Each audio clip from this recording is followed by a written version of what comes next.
The market still doesn't understand HIMS and NERS, and that's exactly why this may be one of the biggest opportunities in the entire market. The stock is now down more than 57% from its February hikes, and the latest sell-off has a very specific trigger.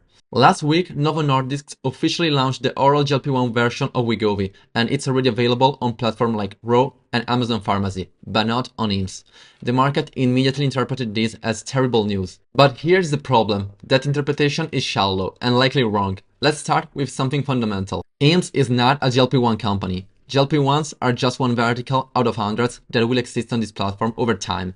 Yes, today GLP-1s are a high-impact revenue driver, but long-term, they will become increasingly less relevant compared to the broader ecosystem HIMS is building. And even within the GLP-1 vertical, the Wegovy pill is only a small piece of the puzzle. More oral GLP-1s are coming. Eli Lilly pill is expected to be approved in the coming months.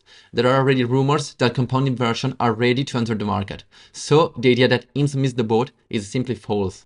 Now, the only reason this news could seem negative is that HIMS' stated goal is to offer the widest possible range of treatments on its platform. Of course, having a blockbuster like Wegovy will be welcome, but let's be clear, this does not materially damage HIMS' revenues. Why? Because branded GLP-1 drugs carry very low margins, often around 3 or 5%, and the majority of HIMS' GLP-1 revenue was coming from compounded version, not branded drugs. So financially, this changed very little. Another narrative that resurfaces immediately is Amazon is going to disrupt HIMS. That argument completely misses the point. Amazon sells drugs online, HIMS builds personalized healthcare. HIMS' core value is its data-driven platform, which uses patient information to design customized treatment plans for each individual. This is not basic telemedicine, this is not just prescription fulfillment, and it's something Amazon is not even trying to do. HIMS' mission is to bring truly specialized, personalized healthcare to millions of people at an affordable cost. You can see this clearly in their strategy. For example, their investment in Grail, focus on early cancer detection.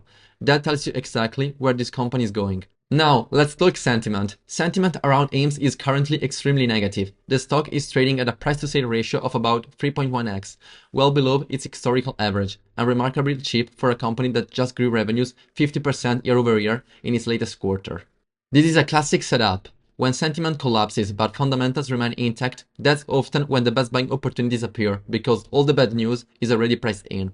That's why, despite HIMS already being one of my largest holdings, I'm continuing to buy this dip. And there is more. Recently, CEO Andrew Dudum shared his vision for 2026. Healthcare is becoming increasingly customer-centric. Direct-to-consumer channels will keep gaining importance. Longevity treatments will go mainstream. This represents a massive shift from reactive healthcare to proactive healthcare. Instead of treating disease after it appears, we will monitor our health continuously through regular testing, early detection, and preventive interventions. This is exactly what HIMS Labs is being built for.